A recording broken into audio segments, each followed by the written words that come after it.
This morning, I'm Elizabeth Sachs. I'm the program director of the Earn Maryland program. And as all of you know, this is our pre-proposal conference for our fall 2014 implementation grant.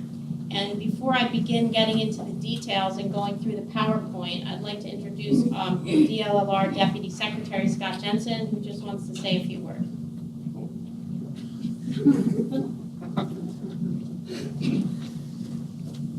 Thanks, Elizabeth. That was very kind. Welcome, everybody. That's really the main message today. This program is great. And what's really great about it is it allows all of us to do what we need to do in order to get people jobs, which is work closely together, and partner. And that means you guys partnering with people out in your regions to make things happen. That means partnering with us, allowing us to help you make some things happen. Our colleague Barbara Kaufman is sitting right over there, and she and I ran into each other in the door and said, Barbara, there's like 9 things I need to talk with you about, and I don't remember exactly what they are now. But we'll get on the phone, and that's the sort of relationship that this law and the grant program really fosters. So excited. I'm seeing some faces I don't recognize, which is, I suppose, exactly what's supposed to happen. And so, again, welcome, and Elizabeth, it's all yours. Thank you. I just want to go over a few quick points before I start the PowerPoint. On all of the chairs are note cards, and I will be taking questions at the end of my presentation, and we are asking that you write your question on the card, mostly so that we have a record of it, because we are going to turn most, if not all, of these questions into FAQs that we will post on the website. So I will try to answer as many as I can here today in real time, but having them written down really helps us make that catalog of questions for all the folks that couldn't be here today. I would like to go around the room and have you introduce yourselves. I don't know if it's customary at pre-proposal conferences, but we have found, because this program is all about partnership and collaboration, it's really helpful.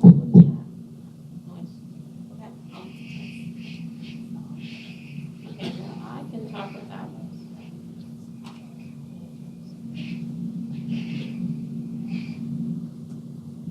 So we have found that, at least the pre-proposal conference we had a year ago for the planning grant, it was helpful for folks to know who else was here, because it could well be that you would be best suited to try to connect with each other and go in jointly. So I want to take a few minutes before I forget to have people introduce themselves, and that will include the Earn Maryland staff. Some of you may know us, and others just want to put faces with names. So I'm actually going to start here. Introduce yourself. Sure. Hi, my name is Mary Place. I'm a grant advisor with the EARN program.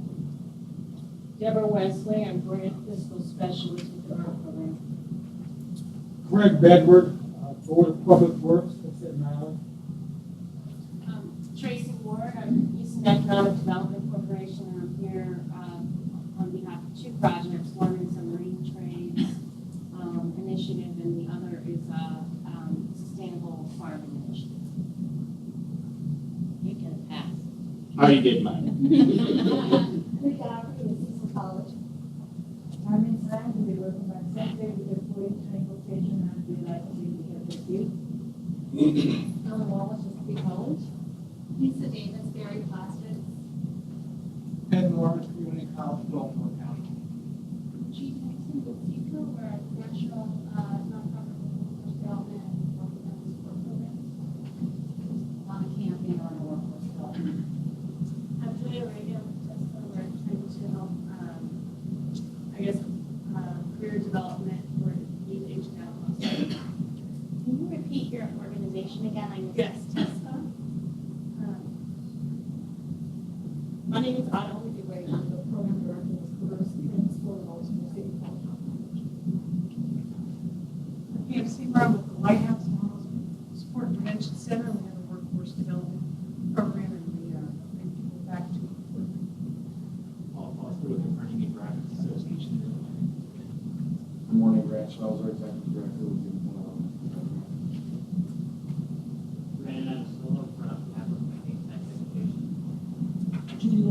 College of Baltimore County. Amy Hartman, Mayor's Office of Criminal Justice in Baltimore City. Robert Kaufman, Workforce Investment Board Director in Montgomery County. Jeff Guido, I'm with Choice, Community Hub for Opportunities in Construction and Employment. If anyone has questions about the pre-apprenticeship readiness or apprenticeship program, see me after the year presentation. Thank you. Mark Bluebonner with the North American Building Trades Unions in our $1 billion a year registered apprenticeship system. And we're standing up apprenticeship readiness programs around the country to meet the needs of the construction industry. Good morning. I'm John Miller, Deputy Director of Housing and Building Energy Programs here at the Department of Housing and Community Development. I'm Jean Henry from Baltimore City Community College. Luana Perkins from I'm Still Standing Community Corporation. Bruce Jennings, also with Still Standing Workforce Consultant. Phil Holmes, Vehicles for Change. Marcia Nettis, America Works of Maryland. Cindy Perry, I'm also an earned grant advisor. Carolyn Watkins Taylor with the Civil LLC, and my area of concentration is document and records management. Good morning. I'm Katie Caldwell with ROC Consultants. We are an organizational development company and I'm working with Back, Brown. Gary McManus, Special Assistant at Dollar. Ankie Busting. Greg Montrose, Grand Round. Mallory McManus, Special Assistant at Maryland. Jake McCormick, IT support, Thank you for coming with us down here, and also thanks to DHCD. I know John is with the agency, but we love this space because it's easy parking, not too far from anywhere. So if anyone else is listening, thank you very much to our sister agency. I'm sure someone is after all this. So the goal, one of the goals, is to be recording this session, and since I don't have audio, I will be speaking loudly. So bear with me. But if you cannot hear in the back, please let me know, and I will speak even louder. The goal for the next few minutes is for me to share with you some of the mechanics of our application process. As I think all of you know, this is not a planning grant round. We, as a program, have had 2 prior funding rounds. The first, roughly a year ago, was for planning grants. Then last winter, we released a solicitation like this one that's actually for training funds and other aspects of implementation. So, not to confuse things, but this is much like what we did last winter in January solicitation, not like what we did last fall. So I'm just very briefly going to speak for a few minutes about the program as it's envisioned. I'm going to give you a little window into the types of projects that we've funded thus far, and then we'll get into sort of our sense of the highlights of what's in this solicitation that you need to pay attention to, and then happy to answer any questions, any specific questions. We have received a handful of questions, as we expected before today. I've brought them. I will share the answers here, but we will also be posting all of these frequently asked questions online. For those who are familiar with our prior rounds, that's how we did it, and I think worked pretty well because we want to be fair and make sure that everybody has the benefit of everybody else's questions and then our official answer. So, what is Earn Maryland? I think many of you know it's now been around for about 18 months. It's not that long, but it's starting to feel at least like a solid start. So it is different in terms of the way training funds and even job readiness funds are deployed. This is a state-funded program, so we are not bound by many of the requirements and reporting mechanisms that many of the federal funding streams are. Now, as some of you may know, we have plenty of reporting requirements, but they are all what we've developed as a state entity. They are not tied to anything you may be familiar with from USDOL or other federal agencies. So I think what we've always said and certainly found to be the case is this is a different approach. This Earn Maryland model is part of a general approach called sector strategies, which really starts with identifying an industry's need and bringing together a group of employers who have a specific skills shortage, who can't find workers that they find suitable for the spots they have, and really digging deep into why is it that they're not prepared for the jobs that are open, and what training can these employers in that industry help develop, and then we fund to get folks ready for the jobs that are available. So one of the primary requirements of this solicitation and of the program generally is collaboration.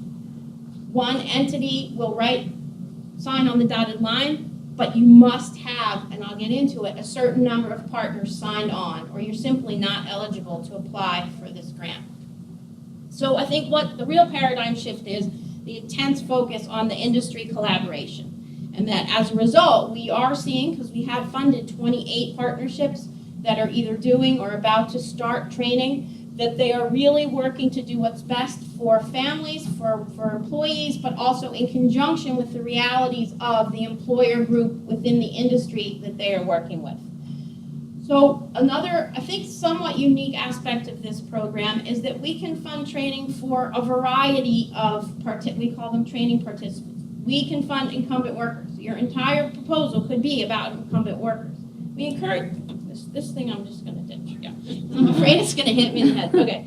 So, woo, I feel free. Okay. So, we like to see a variety of training pieces, but we certainly are open to incumbent worker training. We are definitely geared towards training for entry-level workers. These may be folks who have a college degree but no sense of what it takes to work in that industry. They may be in a position to move laterally within an industry but need specialized training to meet the needs identified by your employer group.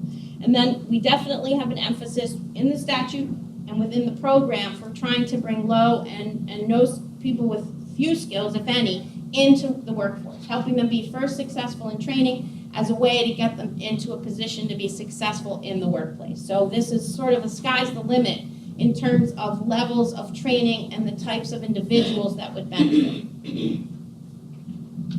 So I sort of hit on this in my opening comments, that under this program, and it's key when you're trying to put your proposal together, industry drives the process. They must be part of the conversation. You need to document how you've interacted with the employers in that industry that you're working with, and you must show us through commitment letters and otherwise what their involvement will be going forward. So as I'll say 100 times today, collaboration and partnership are what this program's all about. A year ago, I stood at Anne Arundel Community College on a Friday afternoon and I talked about it in theory. Now I can tell you that in many places it's actually happening. The kinds of collaborations that we've seen, first through the planning grant process that we had, and then since then, the actual implementation grants we've put out.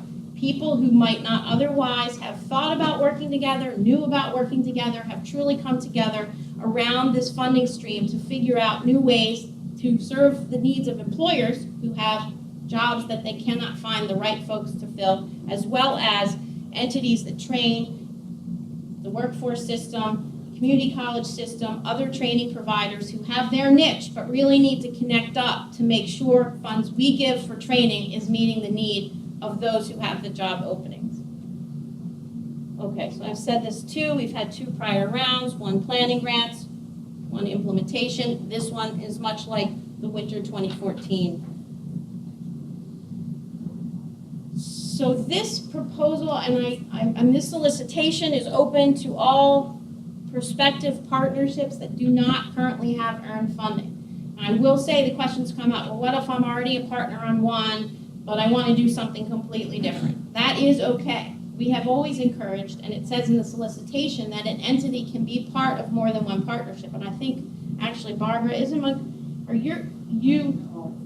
the ones in your region, you're a partner. You're not necessarily the lead, you're not the one receiving the grant funds, but you're at the table. So I expect we'll get some more questions about this. I'm happy to answer them. I don't know that anyone here is going to have that question, but yes. Reading the solicitation, it sounded to me like it was for partnerships that applied but didn't get it last spring. You don't have to apply. No, you don't have. I'm sorry. No, you don't have to have applied previously. You do not. It's really the real issue was, could existing partnerships of the 28 I'll preview in a minute, could they apply for more money? The answer is no. They will have to go through a separate process. This is for new partnerships that have not yet received earned funds. That helps. So as with last year, we are looking at a $150,000 grant.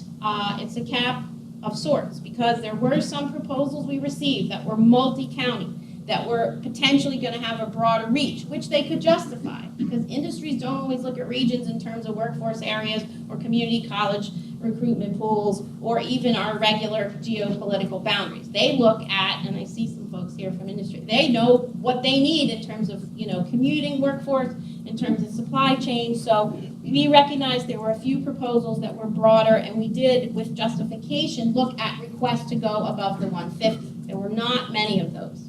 Most of our grantees are receiving in the 150 range, and I think going into the first year of a program, starting small made sense.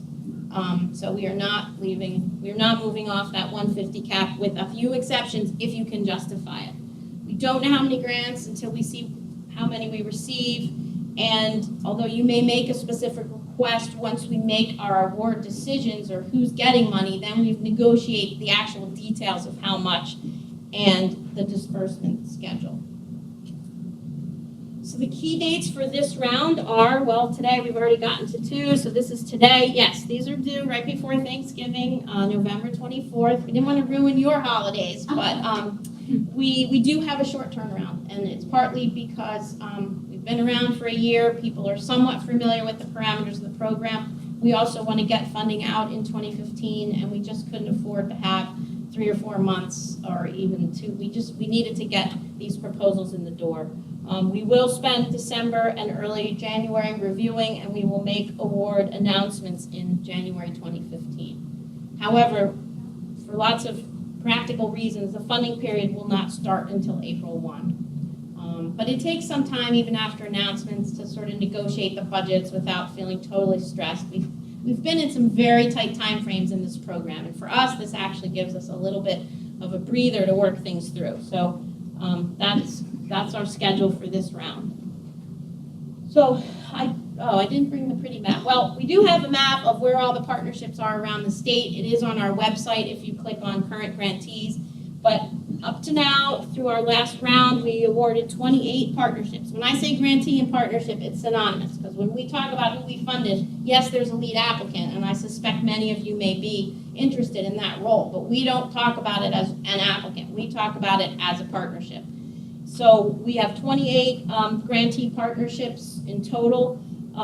You can look at the list again at that link, but they run the gamut. We have all variety of lead applicants who are managing those partnerships. And it's very interesting to look at that list, and it shows the variety and the creativity that can go into putting together one of these applications. And they're all over the state, which was part of our statutory mandate, but it wasn't hard. We absolutely, both rounds, planning grants and implementation, received proposals from every region, every typical geopolitical region, and then some that crossed areas. And we're very pleased with that group of proposals from last year. At this point, we have 206 employers that represent 12 industries. We have additional partners, of course, education partners, workforce partners, economic development partners, community-based organizations. So in total, there are roughly 440 represented across the 28. And while we crunched the numbers a lot, at one point we were hoping for 1,500 training participants in some sort of slot by, really it should say, the end of December. And it doesn't mean people have completed, but that was the goal of people who would be either initially starting training, some have completed. We do have some partnerships that have trained people and placed them in jobs. We have more that are in the recruiting phase and that are moving into starting training later this fall and in January. But we are a fast-paced program, and if you get the money, we do expect, unless you told us ahead of time that out of the box, you're going to start this immediately. So that's our track record to date. Okay, so now I am going to get into some of the details of the solicitation. I'll run through it, and then I will take written questions. That one I should have had written down. I don't remember. It was a good question that we had thought of. Thank you. Okay, so the requirements for applying to the program, you need at least 5 employers as part of your group. And then we require representatives from 2 other entities. So it could be a workforce board and a community college. It could be a training provider and a community-based organization. There's no requirement as to which of the others it has to be. And I know we didn't put the sections here, but somebody can find it. I used to know where it was by heart in the proposal, but there are sections in the proposal, as most of you know, that spell out these requirements. However, this group that comes together, this partnership, does need a lead, and that lead is the fiscal agent. And I would encourage you to think hard about whether you're, as much as you're interested in this, as much as you may need and want to be part of the funding stream, are you really in the best position to manage this grant, to be the fiscal agent? Because it's a lot. We have requirements because we are the government and we have to be accountable. So our reporting requirements are much more detailed now than they were last time because we've now got grantees that we have to track. But there is work involved if you're the fiscal agent. Just fair warning. So, you should think about, as you get your partners together, what makes the most sense. What role should different entities play? And I'll get into the issue of subgrantees in a few minutes, and that may clarify some questions. So the lead applicant can be a variety of organizations, and every time we think we know what we might get, then somebody sends in an email saying, well, what if I'm a thus and such? Do I count? And in some ways, it's hard for us to know until we see the package, so we put this here. Because every time I think we've thought of everything, somebody comes along and says, can I be the lead applicant? So essentially, it's any one of the types of partners that we envision being involved here. But again, after a year and a half of working to set up this program, it's really important that the lead applicant be also capable of managing the grant, of running the partnership. And there are plenty of you and others out there who can do it, but it is something we didn't think about emphasizing as much until we've had the experience of actually having grantees.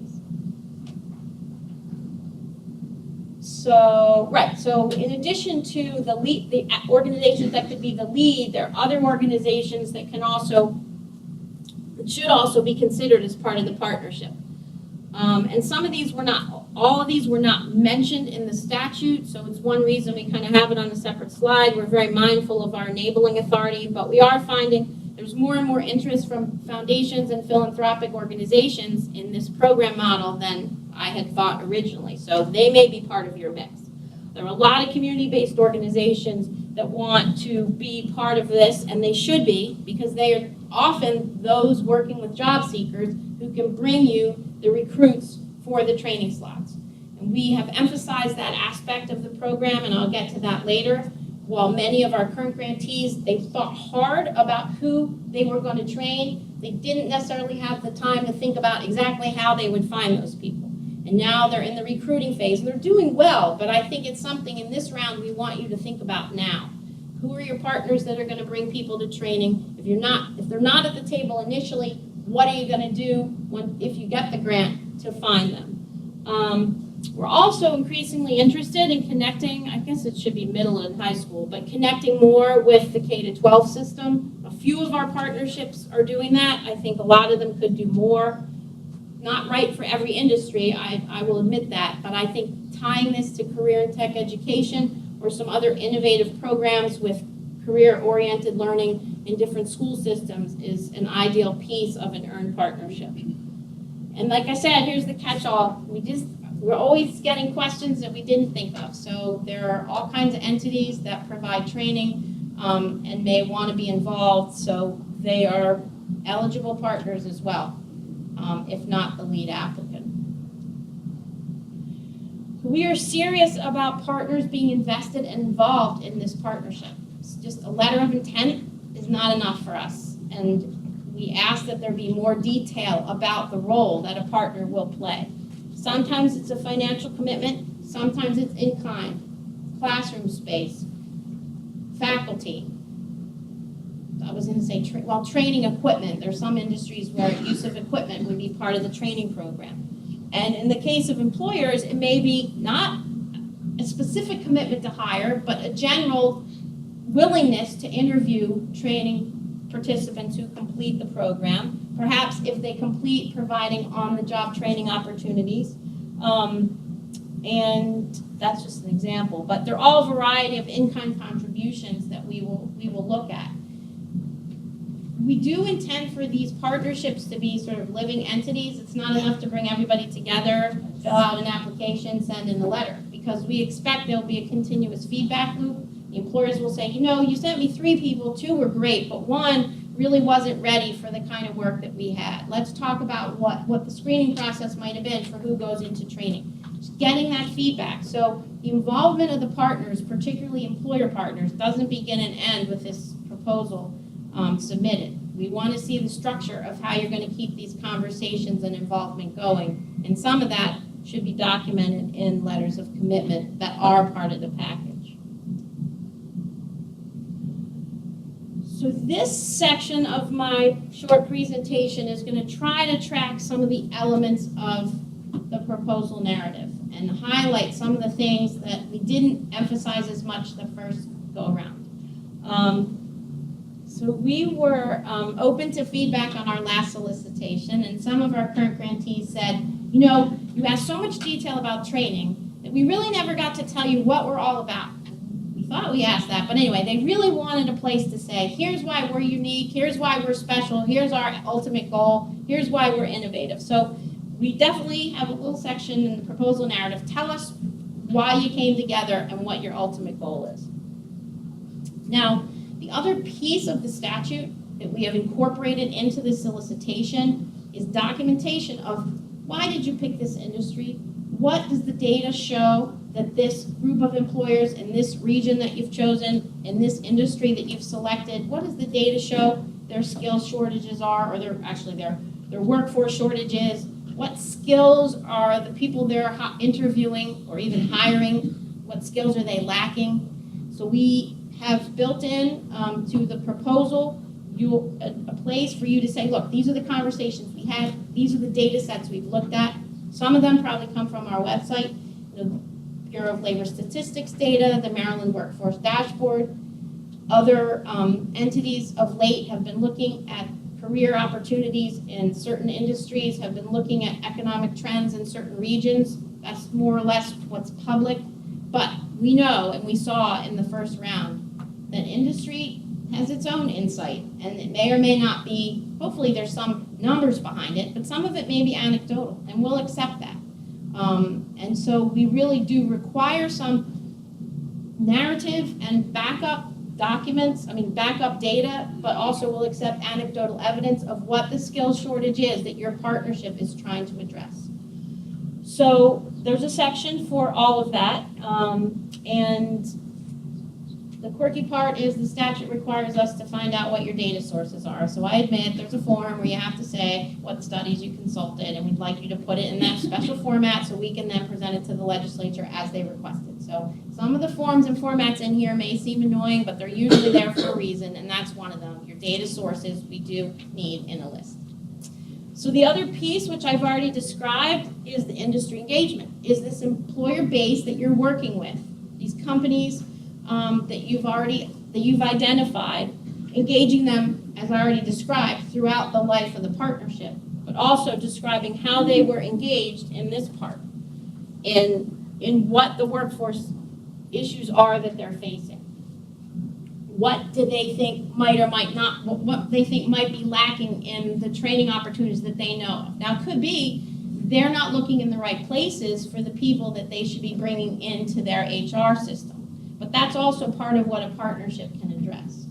So this assessment of workforce and skills needs in this industry, you need to tell us, yes, we did surveys, but really more than surveys. We had interview sessions. We talked to HR managers. We know from the employer base in the industry we're working with what the issues are.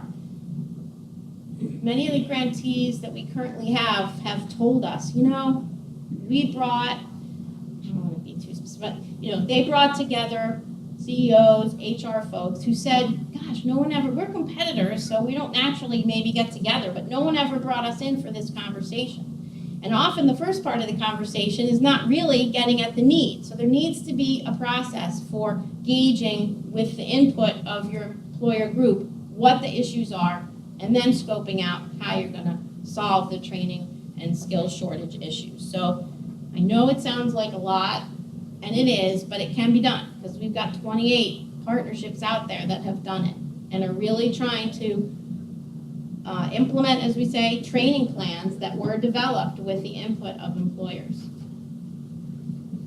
I think I'm skipping over my own slide, so keep going. Right. So these are some of the kinds of things that we expect to see in your proposal, which is for the most part a training plan, and you know that there are specific forms as part of the proposal format that talk about who you're training, what you're training them on, who the faculty are. But at the broadest level, that plan should be informed by what your employer, your industry group says they need, and go into detail about how you're going to address it. The piece that we didn't really emphasize before, but we are emphasizing here, is this whole idea of who these training participants are going to be. Who do you envision is going to be best suited for the training? Are they low-skilled workers? Are they incumbent workers? How are they going to be chosen if they're incumbent workers? What process are your employer partners going to go through to identify those folks? And that's on the front end. On the back end, okay, once these people complete training, what's the next step? Who's going to advise them? Are they going to potentially go right into a job, which many of our current grantees are placing people in jobs, or do they need more training, and if so, what? So we've really emphasized and have a separate appendix form for you to tell us how the front, we say recruitment and placement, but it's also front end and back end on either side of the training. Who's going in and what's happening to them when they come out. And, you know, the ideal plan will look at all of these kinds of potential workers. It's not a requirement that you address all of them, and we have a variety amongst our current grantees. But we really do want to know for any given training that you want funding for, really, how is it going to help a group of incumbent workers? Is it going to lead ultimately to career advancement? Is it going to lead to a promotion? Is it going to allow them to simply get extra hours because they now have an additional skill set? It doesn't have to be fancy, but they do have to be looking forward to some economic or status improvement in their workplace. That's for incumbent workers. Low and no skilled workers is a little trickier because you may be doing training, and the statute allows this, that only lets them be successful in training. But that's okay, because that's a stepping stone in and of itself. And then for most of the training participants, we do hope that the partnership will be in a position to help them actually get placed in jobs. And that is really why you have this industry-informed partnership to begin with. Because this statute, unlike I think many other job training programs, starts with what do the employers need? Why in certain industries do we have job openings that they cannot fill?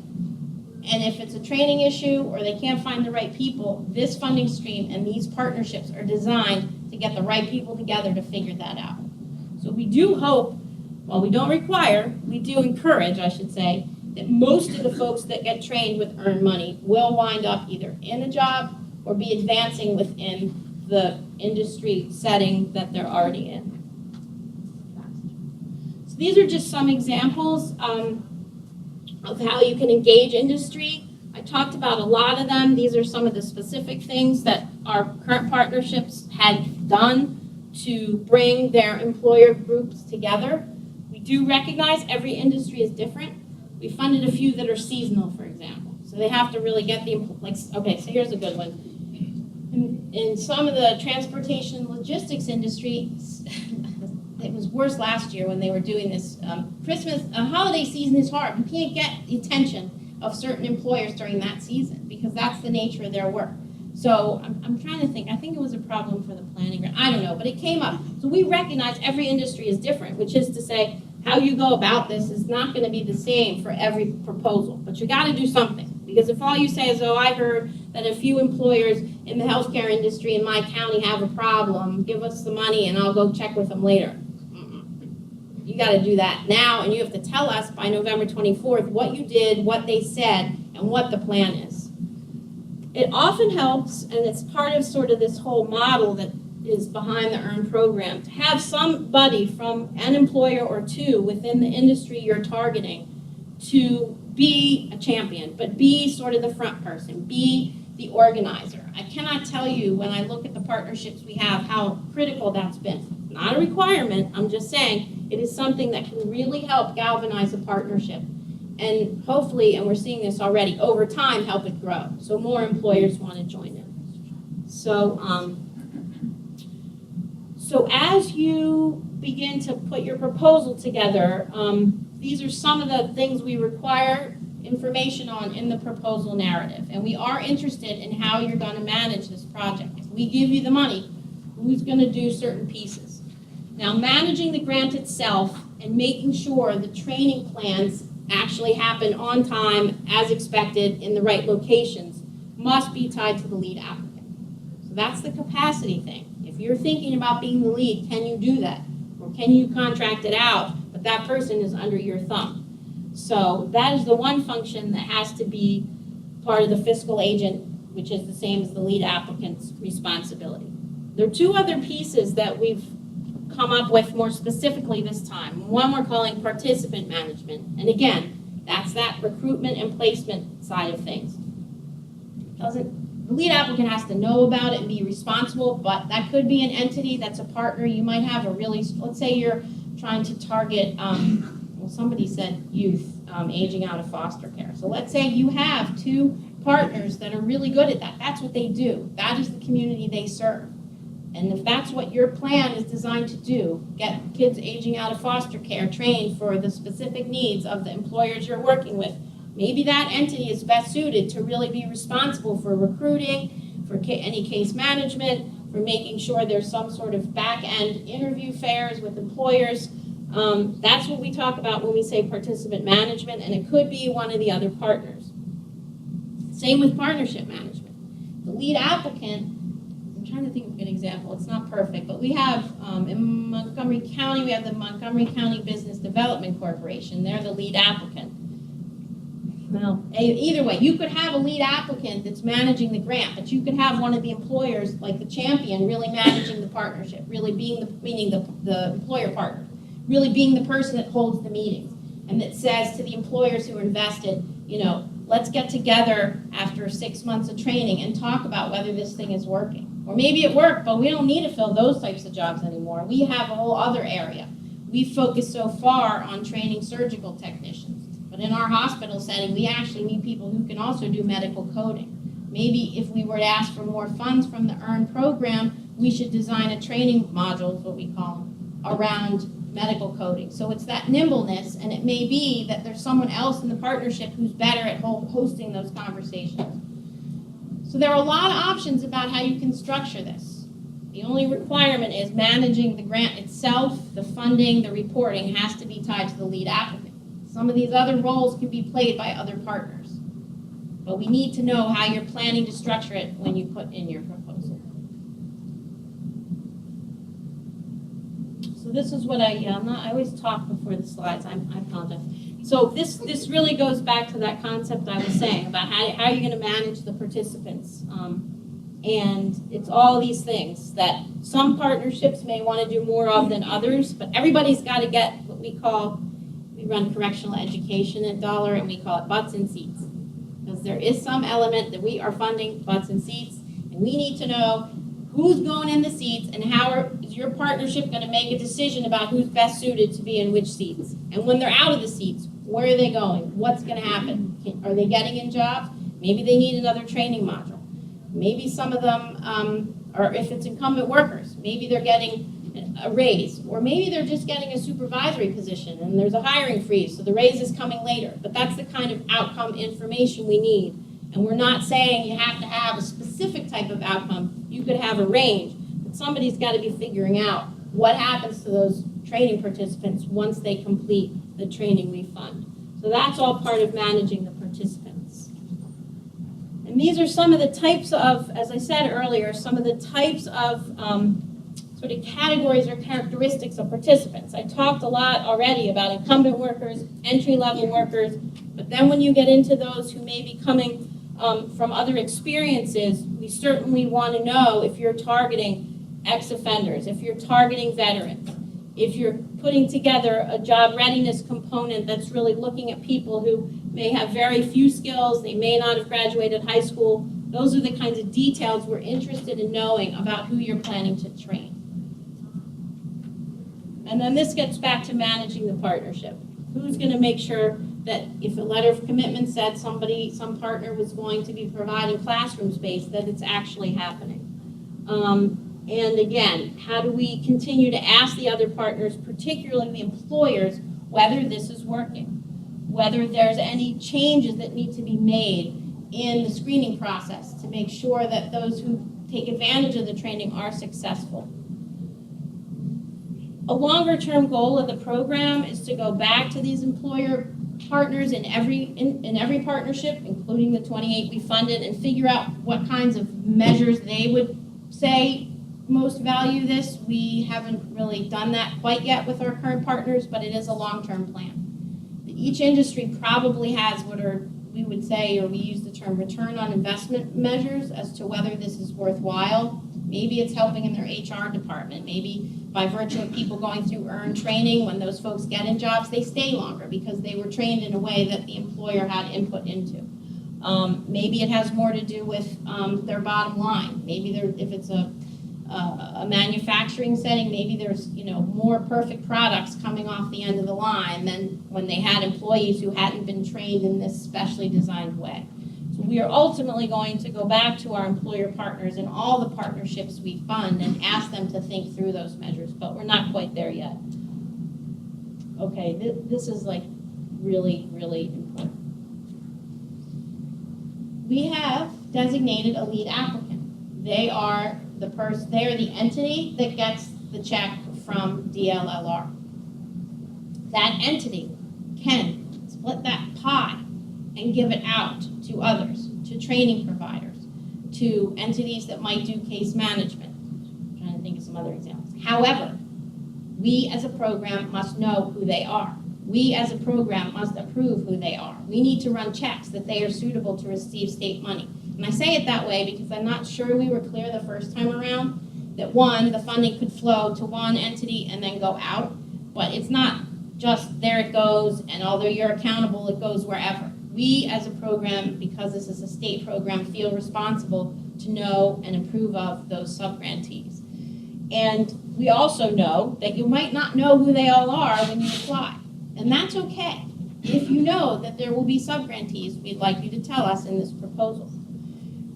We have processes for current grantees for getting that information as we move along. We recognize that you may have designed a training with your employer group and maybe one or two other partners, but you're not sure yet who the training provider is going to be. Tell us. We don't know. But if you get awarded and when you find out, that's when you must tell us. And,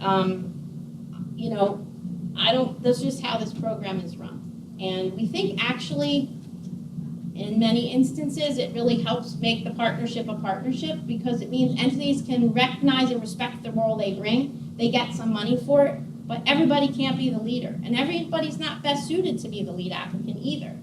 And in currently our most successful partnership, this sort of role sorting has worked out. And the money's flowing as it should, first from us to the lead applicant and then to the appropriate sub-grantees.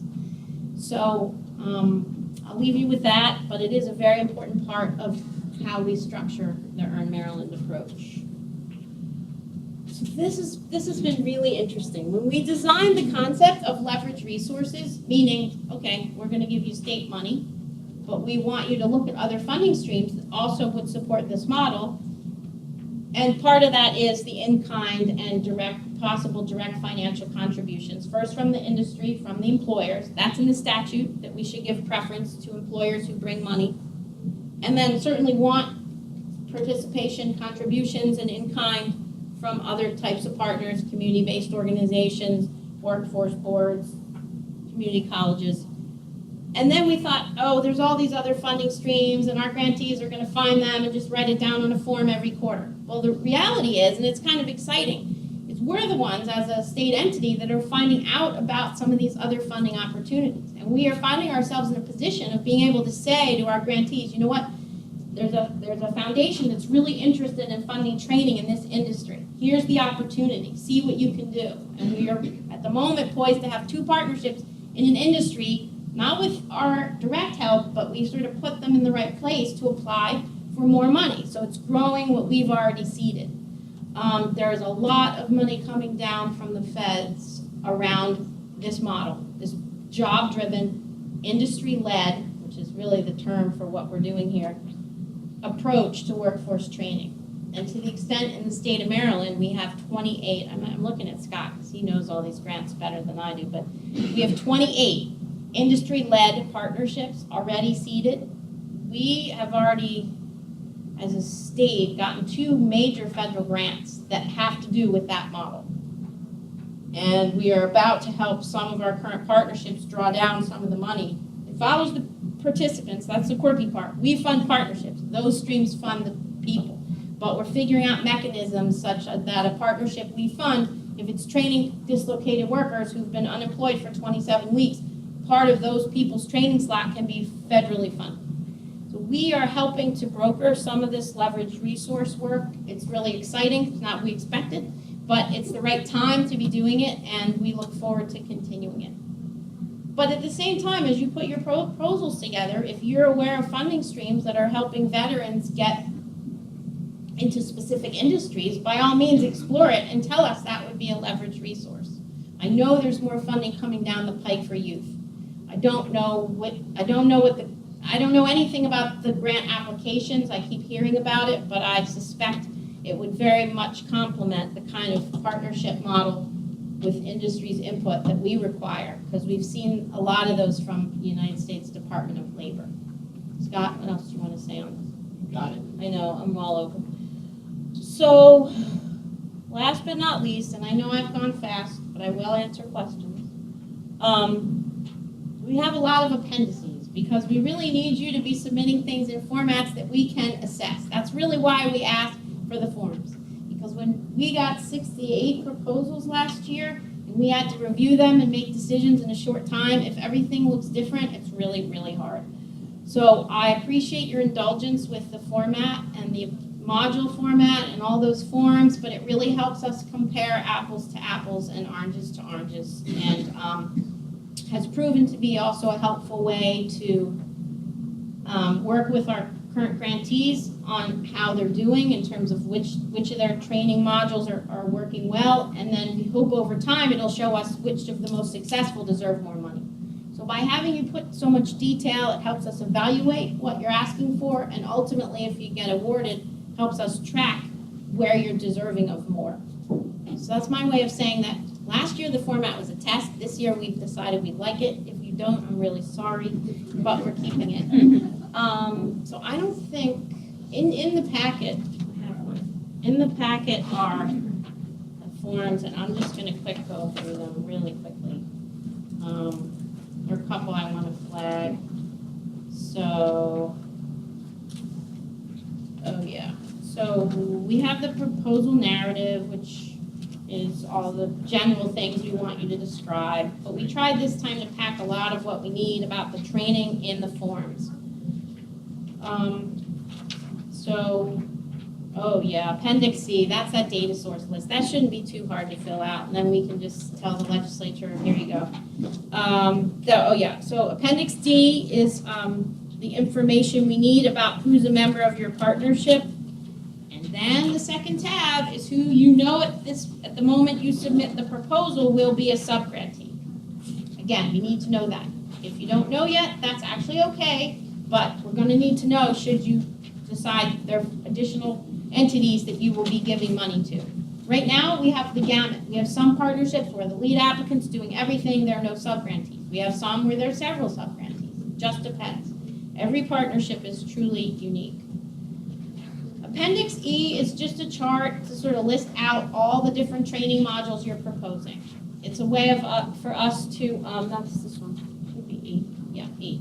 It's just so we can see an overview of how many things you're trying to do, what types of training, just at a snapshot of, who you're targeting, whether it's classroom, whether it's on the job, how many people you think are going to go through the training each time you run it. So that's Appendix E. It's a really great overview So we can, again, compare proposal to proposal. And then Appendix F is where you really get into the detail of what you're proposing to train and when, and the extent to which industry was involved in that. That's these colorful forms, Appendix F. And I'm not sure, your packets probably don't do justice to these forms. We have them all online. You can download them, fill them out.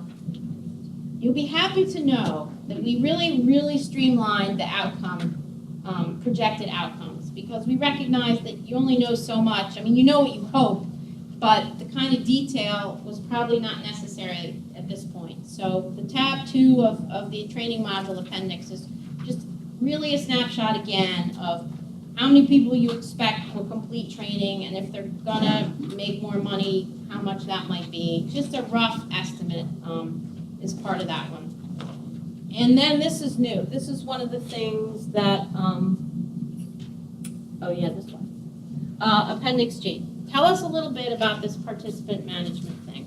Who are you gonna work with to find your recruits? How are you gonna screen them? If they need, extra support, if they need financial literacy, if they need, even at this program, it says in the solicitation, we can fund childcare and transportation as part of the training. Nobody asked for that last time. We're not funding it now, but we can.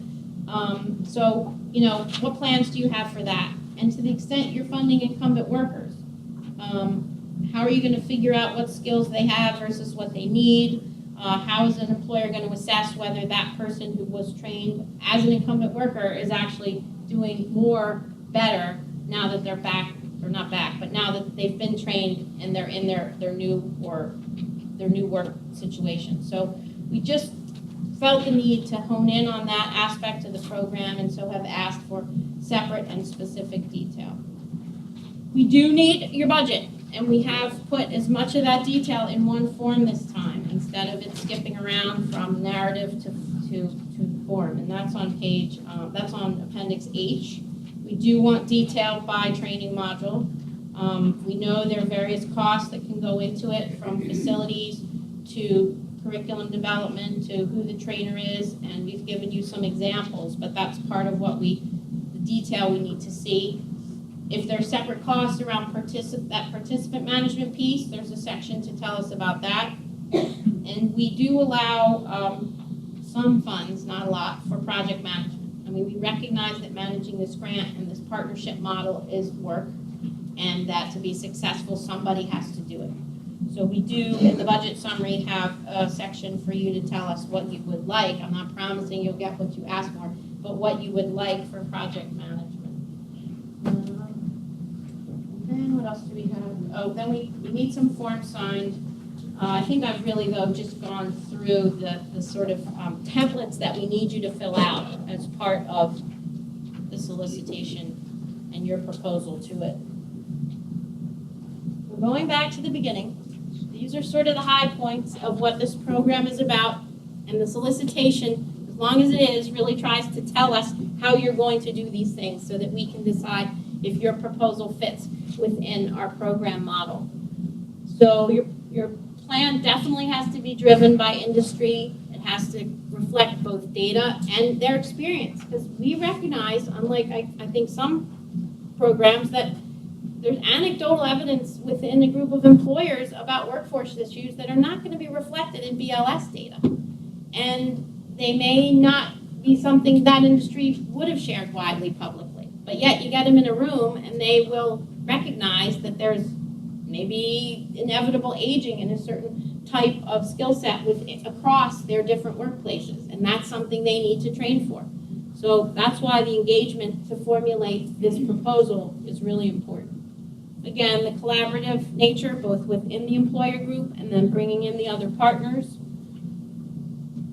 We both expect and anticipate that any partnership we fund is going to be ever-changing. It's going to grow. It may even shrink, but it's got to be responsive to the industry that they're working with. And so we're probably not, even with our 28 current grantees, on the cusp of total nimbleness, but we have found that some of the proposals we funded are being looked at by outside entities and saying, can you replicate that tomorrow? Because we're gonna have the same workforce issue in another part of the state. And in the instance I'm describing, we've said, well, if you, other agency, have money, maybe we can pool it. So we are seeing even some of our 28 grow and change because of other interest and pressures.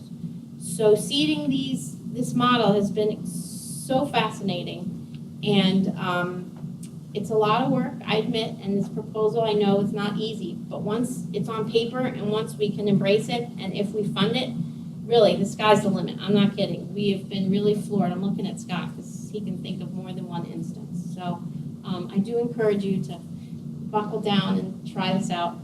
Elizabeth, can you explain to them a little bit more about the long-term and the short-term and the module approach? No, I mean, so we, no, I can try. So we are interested in a program and quick successes, meaning, short-term training, because we want to show that this investment is doing something. So we did encourage, I think it's in this one, I know it was in the last one, if you have trainings that are going to be responsive, I mean, don't tell your industry, oh no, go away, because they said we had to have 8-week trainings. But we have found in the proposals that we received last time around that there are some immediate needs that can be solved within some of these industries when the employers get together with, 6 to 12-week trainings. And then you think the format reflects that? Is that what you're asking? Well, the module approach really captures that dynamic, and Okay. in particular, it's going to be really hard to get industry to take any of us seriously if they're not seeing value. Right, okay, so there were lots of people looking over our shoulder, and so we really felt the need to be able to prove that this model makes sense and that it deserves more funding and it deserves attention. Now, we know there will be some skill sets and some jobs for which you may need a year or two of training, and we're happy to fund that, but we did have to emphasize initially, if you can come up with something short-term, that would be great. And I think that's one of the reasons we took this module approach, which we really want the detail of who's being trained on what, how long will it take, how much will it cost, and really break out your plan. Because we could have said, give us a narrative generally about what the industry wants and some general training, and if we fund you, we'll work out the details. But that's not enough detail for me as a person, I admit that, but I've also seen, as I said earlier, our ability to evaluate, our ability to see what's been successful, potentially fund some things more, because it is so specific and it is broken out as a discrete training module. So we're keeping that, and I hope it's not too burdensome. Anything else? Well, I just got an email from the partnership you were just talking about. Oh. And I guess what I wanted to make sure everybody got, because it's in here, we're funding partnerships. And the idea is that they grow. And the best way to grow a partnership, I'm thinking of a particular manufacturer who at every meeting I have ever seen him, and Amy's smiling because he knows who I'm talking about. I am only here working with you guys because I see it adds value to what I'm doing. The minute that it doesn't anymore, I'm not interested. And so, we're module, training, this job, and another module pops up with partnership. And so it grows. And that's the idea. When Elizabeth says the sky's the limit, we're constantly looking for federal money. We're constantly looking for other money. We're constantly asking the governor's office for more money. And, because it really is working. So, we can grow this network that you guys are seeing is the idea. So the module is not it. It is the start of it. Does that make sense? Yes, I see what you mean. 2 more slides, I think. So this really goes back to what we're not, obviously, but sort of the contrast to what this program was envisioned to be and has become. So it's not, as I said way back at the beginning, the usual way that I was accustomed to, sort of job training dollars, sort of geared towards participants, which is good. You want certain populations and people to have opportunity, but sometimes it was, here's the money, here's the training, oh yeah, let's see if they can get a job. Instead of, here are the jobs, here's what the employers say the skills are that you should have to be hired into and hopefully successful in the job, and here's how the employers think the training should be scoped out. So it's almost, we start on the demand side, which is why this model is sometimes called demand-driven, as in where the jobs are and what the employers want, and certainly then backs into the supply of who the training participants and the ultimate employees will be. We've always known that it was sort of this, I don't know, yin yang, whatever, the supply and demand that we started from the demand side. The reason, though, we've emphasized so heavily the participant management piece is while we knew it was important, we hadn't until recently thought through all the mechanics of how to make it real.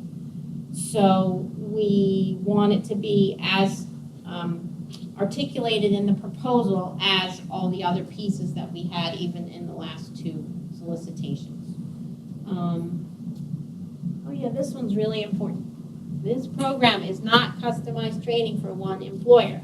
You have to have 5, they have to come together, you gotta talk to them about what their needs are. It's not, one entity that says, oh, I have a worker shortage, give me some money to train some people, and that's it. Which is not a terrible approach. It's certainly been done. There have been programs in the state of Maryland, but this is more than that. The model behind the Earn Maryland program is it's almost economic development on some level, because sometimes in other states they form these types of industry-led partnerships. In our case, we're starting with a workforce shortage, but it can also move into other commonalities, including supply chain issues, regulatory issues. Once you get these folks together in an industry, in a region, again, the sky can be the limit. There may be other things that need solving. Right now, we are funding the workforce part, but that doesn't mean they can't grow into other conversations and solve other challenges that they might have once they get together. Oops.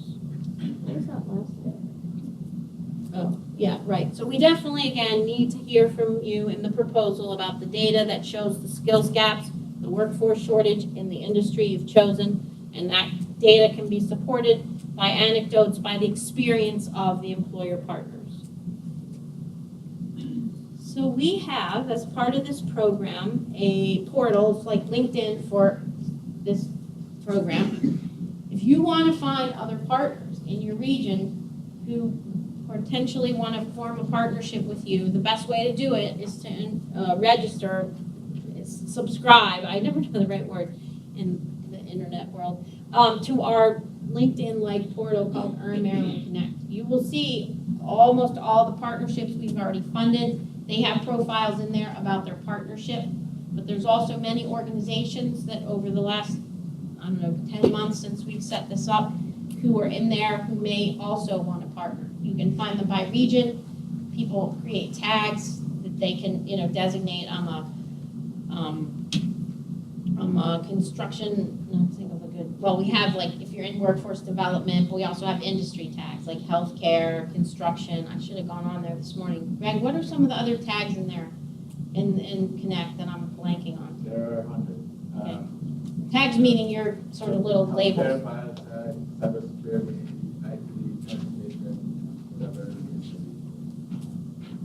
And again, it's required, but it's certainly most efficient. These are regional partnerships, so you probably want to sort by your region. If you're missing a partnership, if you don't really have a good pipeline of organizations that might find job seekers who would be suitable for your training, I bet if you go on Connect, you'll find an entity in your region that you just reach out to them. It may not work out. But the first meeting we had here, it wasn't even about a solicitation. It was in this room. It was in June of 2013, and we brought anybody interested in the program. A lot of people had known about it from the legislative session, and the thing we were asked for was, how do we find each other? How do we get together to apply for this money? So this was the format that we were able to develop through a part of Salisbury University, and this is the time to really use it while you're putting your proposals together. It's not a requirement, it's just a service. Yes? I wrote down on the card, so I can give it to you. All right, I'm almost done. Oh yeah, here we go. Oh. If you applied in 2013 and you did not receive the grant, is there any feedback process that we can receive from the department? Was that a planning grant? Were you, or? Yeah, yes, yes. If we are in the midst of doing that in a couple instances, so if you send, the best thing is to send us an email. Yes, and we'll dig up your, we have the planning, we have heard from more planning grantees in the last few weeks than anybody else. for that reason. So yes, we're happy to. But please do it, so I won't remember from here. Okay, I'm gonna go around. Barbara. I told Scott I didn't have any questions, I have one. If you have an employer association, you have multiple employers, how do you count that for? So we had that question, Amy, where are you? Oh, right. So we've had that question a couple times. We definitely honor it as more than one employer, but you need to have some other distinct employers. So it's not, so you can't just say, I'm an industry association and that's it. Isn't that what we've decided? Right, exactly. So, Specific members within the Yeah. industry association, you have to say, I'm in? yes. Okay, great. And, shaking through all of them, or just? Yeah, well, how many do you have? 6. Oh, well, let's go around and I'll circle back. So I'm gonna, Art. What if you work with multiple employer associations? Right, that, we got somebody, I think we got that question. So this is the first time we've had to grapple with this. We don't want to say an industry association doesn't count, because it definitely does, but some are more real in terms of real industry involvement. Some are in name only, and some really have individual employers who are members who we're gonna hire. So, we do need to see some individual employers in addition to just the associations. Because otherwise, it's hard for us to know if it's in name only or not, even a champion or two. It's tricky. We didn't have this question before, and we didn't have it before we wrote the solicitation. But we, so I think we got an email from you. So we're really looking for those commitments and engagement from employers. And so what we don't want to see is just generalized employer associations making a generalized commitment. So an employer association could certainly be on the SIP as a partner. We still want to see specific employers making specific engagement. So when we have a letter, I mean, let's say it's an association, they can say, and employer A, employer B, employer C, Yeah. employer D have agreed to. Right. And I suspect that you have that. I'm not saying you don't, but I I'm also, just trying to understand so that you Yeah, it's understand. tricky. I It's mean, I tricky. think we have it, but I want to Do you have- display it well- the right way. Focus the- But everything that we do is labor management. It's the contractors working with the unions, the training components. I think in that case, we're gonna just need more detail, which is to say, this is the nature, this is how our association functions, and it may be that you need to explain that, is what I'm saying, because, Well, wouldn't it be as easy as just do that and then get 4 of the employers to write a separate letter saying we're in? Because how many employees is the association gonna hire itself? Right, but you know, instead of just having, like Cindy said, a generalized commitment, like, I know your guys next to us, just get 4 or 5 companies to say, we want to do this. because I'll tell you, the practical reality, whether it's an eligibility question or not, when we're sitting around and we have all these proposals, and we've got some that says, this proposal, we've got 6 employers who say after the training, they want to interview and potentially hire 20 people. And some other proposals like, well, we've got these associations and we don't really know what it means in terms of an end of the line involvement, then that's not as compelling, which I think you can articulate it as being the real thing, but we need to see that, we need to read that. I have a good place to work in union, do union organizing. We want an assessment. So rather than just, I got 20 votes, I got 20 cards signed, and so that's just a letter. Just a letter. We're company A, B, C, D, E, or I think it's certainly good. Jeff, or, no, I said I'd go, it's the same question, and then I'll go over here. Well, it's similar to the same question. So I get the Mechanical Contractors Association as a partner, and out of their 200 associated contractors, I named 5 that are willing to hire through the training programs that we partner with those pre-apprenticeship or pre-apprenticeship readiness programs into our apprenticeship training, and they get hired through that as well. And Jeff, have those 5 companies write a quick letter saying. Yes. Yes, I'll go over here. Yes, you, I'm sorry. I'm just curious, we did a project recently seeded by another, grant program where we were able to kind of establish the strategic industry partnership, but it is specific to employers in Sonoma County. We are hoping to continue to fund that by putting an application in, but would we be then redirected to join with another entity if they are also looking at the same types of or would be considered. So do you have an industry focus or? Yes, transportation. Oh, okay. industry. It's been a successful model, which is sort of like a partnership between the employers and workforce and training providers to combine the training methodology. So it's sort of like a take a village to raise a That's this workforce. program, yeah. And so we're trying to develop a pipeline in Baltimore County for these specific employers. And that's definitely the model, that's definitely what we're talking about here. Now, I will tell you, and it's in the solicitation, you know, we have the 28, and we want new, that's why we're here. We know their industries, we know that have unmet needs, we know there are parts of the state that probably, well, we really did get a full range around the state, but we know there's interest, and has been even since last spring, from certain entities and parts of the state and certain industries. But if we get proposals that we automatically see would be good to sync up with what we have already funded, we might try to restructure. We have already through the planning grant phase made some connections, and some of them have actually worked quite well. It would not mean you don't get money. It just means that you might be better off as a module that's part of something else. But I don't know. But we flag that in there. Or there may be two of you that don't know each other, put together decent partnerships, but together it would be stronger.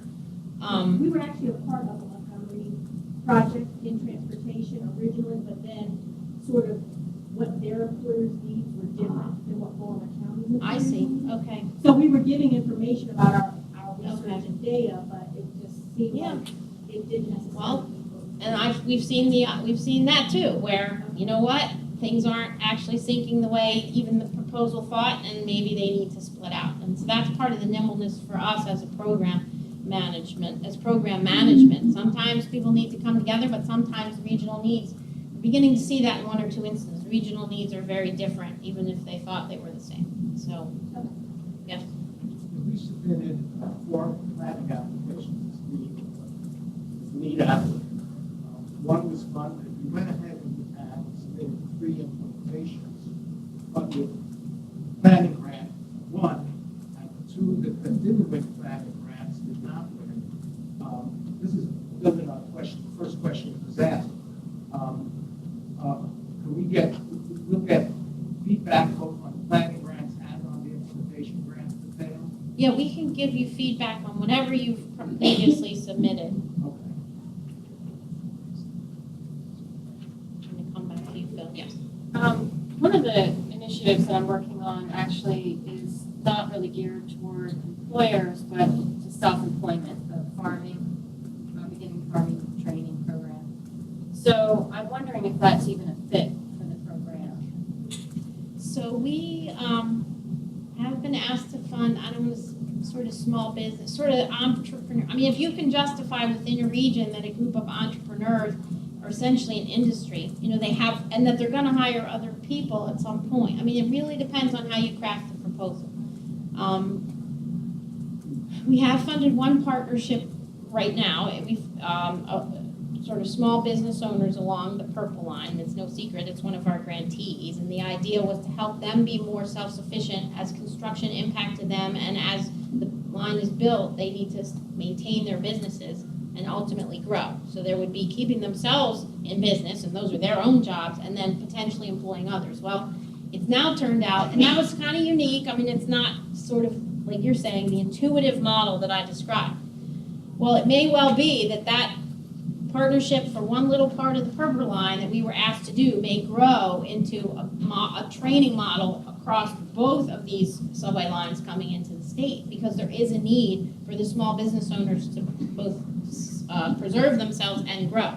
So if you can put it in a broader economic development context, if you can talk about, I don't want to say this program's about saving jobs, but it's about keeping people in the workforce and potentially allowing them to grow and employ others, that's part of what we're here for. Probably the closest model to what you described that we've already funded. Go ahead and then Phil, back to you. What informed the decision to bypass the planning process and kind of compress it? I mean, it seems like partnerships are being asked to implement something that they've not had time to really plan to put together. So honestly, so the question was, I'll just shorthand it, it's fine. Why are we not having a planning grant phase again?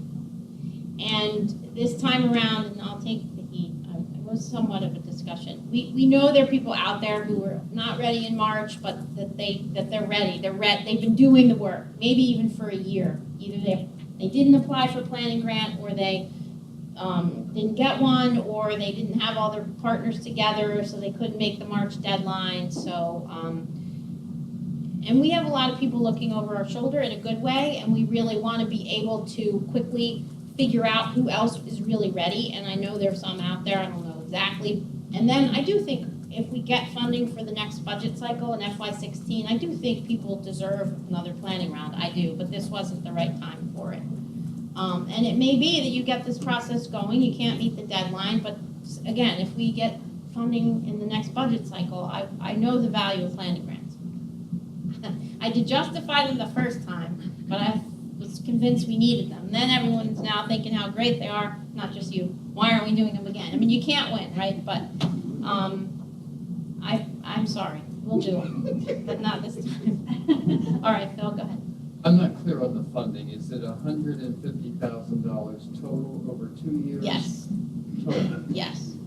Unless you can justify more. I'm gonna go, or I'll stay on this side and go ahead. About the planning grants, are there reports or anything that we can read from these planning grants can help inform us as we're putting together a partnership now? You know, kind of a lessons learned thing? No, we don't, we don't have any analysis of the planning grant applications. I think the best thing to do on our website under, well, two things. On our website under current grantees, you can see summaries of the current partnerships that we've funded. So you can see who the lead applicant was, a brief summary of their training, and then a list of all their partners. You can also go on Earn Connect, and look at, most of them have, again, some information. You can contact them through that. You can send them a message through the Earn Connect site and say, could I talk to you about your partnership? They may say no, or they may say great. Then we have on our website a resource page which has case studies of partnerships in other states. I mean, we're not quite there yet. We have engaged with an evaluation team that's helping us with our outcome reporting, and we plan to have case studies done of the partnerships we fund, but we're just too new soon. But we do not have, I don't think, anywhere samples of what we've. Specifically thinking of maybe people who got planning grants but didn't get implementation grants, instead of like starting over from scratch, we could start over with whatever they figured out. Yeah, most of the planning grantees did get funded, most, not all, but most. So I think the two things I recommended, you can look at the Colorado, so on our resource page, if you can find anything on our website, we've worked hard to streamline it recently, but the resource page has broken out all these different partnerships that the state of Colorado has. And those are analyses, lessons learned, some of the pitfalls, who the partners were. And our first round a year ago, we directed people there. I know I found them extremely helpful in setting up this program. And then again, you can look at least a snapshot of what we're funding now. I think the lessons learned part of the Colorado partnerships is pretty informative. Remember that? Yeah. And the video. Right, so we also there have, I think, we'll make sure it's prominent, but there's a video that it chronicles a healthcare partnership in Denver. Sort of interviews all the different entities. It's really cool. It really takes what I just talked about for almost an hour and a half and puts it in a 4-minute clip. And if you need to convince people why they should get on a proposal with you, I've shown that video because it's pretty powerful. Barbara? Did you say how much was totally available from the state for grants this round? I don't know. I mean, I know what I have left, but I don't know how much is going to go for this process until I see. There's a couple, yes, there's 2 to 2.5 million for this process out of last year's budget, if that's what you were really asking. Yes. We wanted to get some feedback as well. We're now talking about less than a month between now and the next when grants are due. So I'm wondering how quickly we might be able to get feedback on this. I mean, was that a planning grant? I mean, we had promised feedback. I could, within a week, but not before the end of next week, I can say that, and I apologize for that, but I just know how next week is gonna go. But if you email us today, we can turn it around. Also, will there be another round in March, or this is it? So that really depends on the budget, the next budget cycle. So we would know by the end of March, if we get level funding for FY16. So I think I got an FAQ about that and we're gonna post it. I just don't know. In all honesty, we get in a situation where you get state funds and you have to get it out the door by the end of the right fiscal year. And so you can't solicit proposals for money that you gotta get rid of, and then you don't know if you have more until March. So we're trying to sync up with that cycle. We're getting closer. But I can't say today. Uh-oh, now there's more hands. All right, I'm gonna go back there to the back. Yes. Oh, behind you, I'm sorry. You are AAWDC, yeah. If you are applying as a lead, and you have been a partner on another award, does that have a bearing on whether you're approved with that and different? So as I said earlier, we have encouraged entities to be partners on multiple proposals, and Barbara can tell you a lot of the workforce boards, as you would expect, are partners. They're not necessarily the leads. I know we've gotten questions about whether current lead applicants can come in and start an entirely different partnership. So they are a grantee, but it's for something completely different. I think the thing to be mindful of is capacity. Can you really handle it? And we will look closely at what you're already doing and whether you're meeting deadlines, et cetera. So for us, it's how you handle the money we've given you as an indicator of whether you're ready for more, even if it's for a different industry. So that's maybe. My answer is maybe. All right, I'm gonna go this way and then come back up. Yes, go ahead. Yes, you explained how the lead applicant has very specific roles and how the participant management and the partnership management could be, work in collaboration with the organization. But how much of the project implementation could be done by somebody but the lead applicant? Can an entity other than the lead applicant have most of the responsibility for the project implementation? We work with several employees. We have already partnerships developed through the last 9 years, and we are entering into a new group of behavioral health professionals before we work with nurses. So we have new employers in the behavioral health field working with us, doing the things that the grant is requiring us to do. And we need to choose the lead agent. Yeah. And how much, we want to know, because some of the things that the lead agent will do could be done by part of the other organization. How much of that would be shared, the actual implementation? It's hard to say. I hear you, but the lead applicant is responsible, and you can't outsource the report. You could hire someone to do the reporting, but the lead applicant is responsible for that. So as long as you're responsible, like if the other partners could work with that or contract somebody, would that be okay? Would that be acceptable? So hard to answer in the abstract. No, I'm really sorry.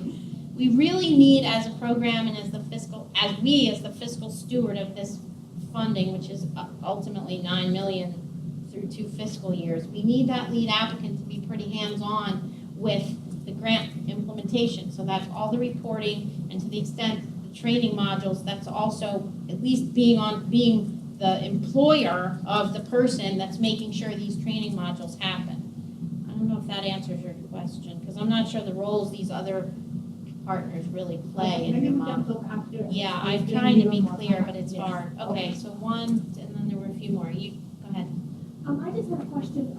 Is it an eligible expense if you incorporate in your budget the cost of potentially like part-time staff? We found that we needed like a person, like a navigator. We have funded that. We have funded that. And I would encourage you, and we tried to use that participant management scheme to do it. Don't call it try to give it a real needed function. Well, like career navigator. I'm not talking, but we've been saying this. I think what I've learned in 18 months is that to be successful with this model, what might be considered overhead because you're paying a salary is actually a key piece of making sure this model works. That the coordination functions and the planning and tracking functions are essential to making sure this money is well spent and that someone's time to do that, well, we won't only pay a percentage, but we value the role, but we need a detailed basis for exactly what they're doing and not pad your regular administrative budget, which is everybody needs, but nobody wants to fund. Greg? My part's probably going to pass through 100% of what we may receive to some grantees, and we won't know who some grantees are until after this grant is due. So how do we handle the budget? So some grantees are going to give us the budgets.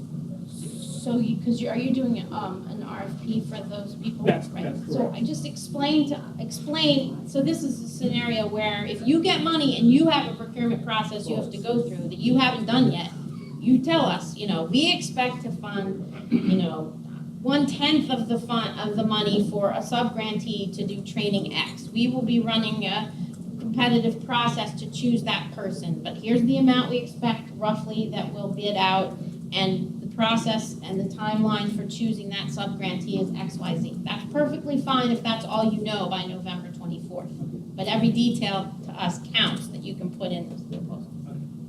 Thanks. Yep, thank you. Yes, Octavia? The template, some of the templates in the appendices were awkward to use, to input and print. Are they pretty much going to stay the same, or have they been refined? Have you gone through the other one? Last week, we posted what we're going to use last week. Did you go on last week? She wanted to know if we were reformatting any of the templates. Now, they're different from the last go-round, but they're not different from last week. So if you're having an issue, see one of our staff about that. I know they're not perfect, and I apologize. It's a struggle. Phil? What kinds of help can we expect to get from our local workforce investment groups? Well, we have found in most regions some very good working relationships have developed, and if they're they're partners on many, not all of our proposals. I do know that if you're looking at training participants who would be eligible for some of these other funding streams, particularly some of the USDOL funding streams, it would be helpful if the local WIB was a partner, because it'll help funnel that money appropriately and easily. So if you are not finding that partnering prospect to be working out, let us know, or I would think we've had success with that, I feel. Barbara can speak to it from Montgomery County. You're on a lot, you're doing a lot. We are not the lead on any of them. We are partners with the 3 in Montgomery County in different ways. I can't speak for all my colleagues or even for local workforce investment boards.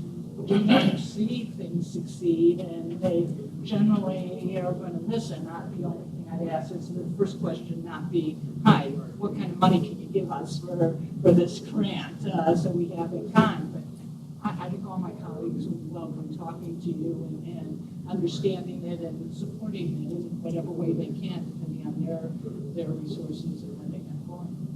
Yeah, so I would expect great things, because that's what we're seeing. We really are around the state. Yes, number 4 now. So, All right. can you just talk about different eligible and ineligible costs? I mean, I know the website is still ineligible. Anything else we should point out? It's in here. Cindy, you know it by heart. I can pull it up. So, I mean, basically the ineligible costs are natural costs. I think it's a solicitation, we have to now say that if it's I'll look it up. small equipment which is not longer than useful, it has a useful life not longer than the grant period, then we will fund it. We're not going to fund a computer, we're not going to fund I don't know what it is.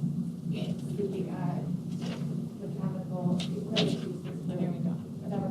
But if it's a short-term thing, we will fund it. And other ineligible expenses are the same as last time. We're not going to fund website development and maintenance. If there's a small piece that you can argue is important for content or the implementation of your plan, we'll look at that. And then all indirect costs we're not funding. So we're really encouraging the engine Right, so you cannot say to us, 10% of your X, we'd like to do project management. You can say to us, we need a navigator, we need a part-time staff person for X, we need this and that. So we'll just not even allocate a portion of project management. The website thing has come up so many times. It's so interesting when you look at what's development and what's content and then domain names. And some of it's not that expensive. It's just the bright line has been really, really tough because we recognize that online tools for recruiting are key. I mean, we have them and we have other ways that we're trying to push out training. And yet to start from scratch can be a bigger expense. And we can't help an entity build a website and then have a little piece be for this. So we tried to have a little caveat here that if you're developing content, we'll consider it because it is important in this day and age to speak through the internet. But it's tricky. Yes. Are you writing this? Yeah, because I got to capture them in writing. Does the sub-grantee model work best when some of the partners have a more rigid contracting process? Does it work? Not necessarily. I don't know. I don't know how to answer that. I mean, what we envision, one, we need to know where all this money's going. So that's why we have the structure.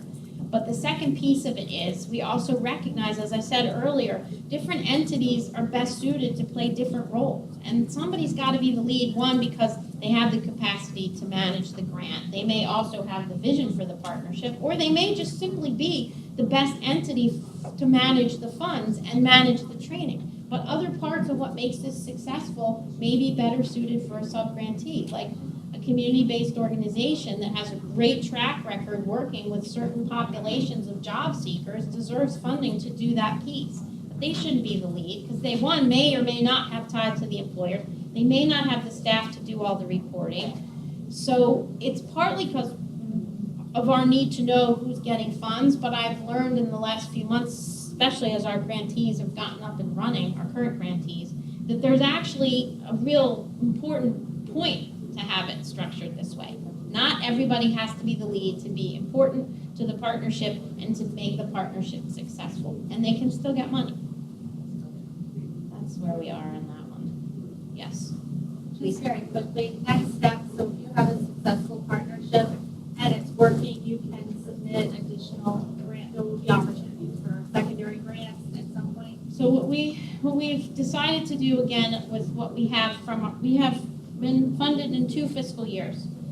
We have by necessity depleted FY14 because at the stroke of midnight on June 30th of a fiscal year, you better have encumbered that money, meaning identified who's getting it through some contractual mechanism. Greg, correct me if I'm wrong on any of the state budget stuff. I know Greg knows it first anyway. But so we are working now with FY15. We have decided to reserve part of the pot that Barbara asked about for current grantees to tell us what more they would like, what is working well, what did they leave on the cutting room floor because we had the cap. So that's our current model, which is we have this open solicitation for new partnerships, but we are reserving some money for our current grantees to ask for more. It'll be easier if we get FY16, but we don't, again, we never know that for sure until March. So we are going to have to get this program on the right budget cycle. I think we're pretty close though.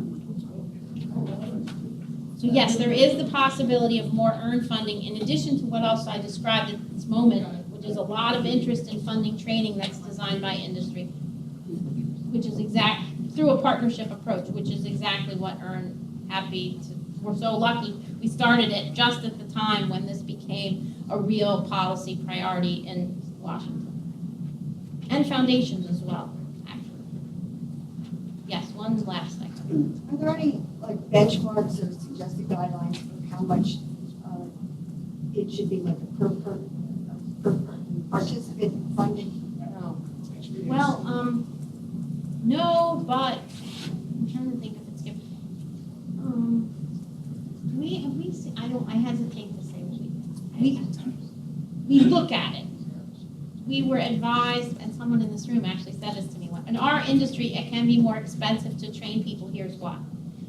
And if you articulate reasons for, if you think you're an outlier, tell us. I mean, you could probably do a search in the world and find out what the average cost per training participant is. So we don't have, like, if you tell us it's gonna be more than 5,000 a person, forget it, don't apply. But any reasoning behind what it's gonna cost would be helpful, just because you're being more clear about why you're requesting what you're requesting. Okay, thank you all very much. I know it was a lot. We appreciate your time. You told me that. Was it?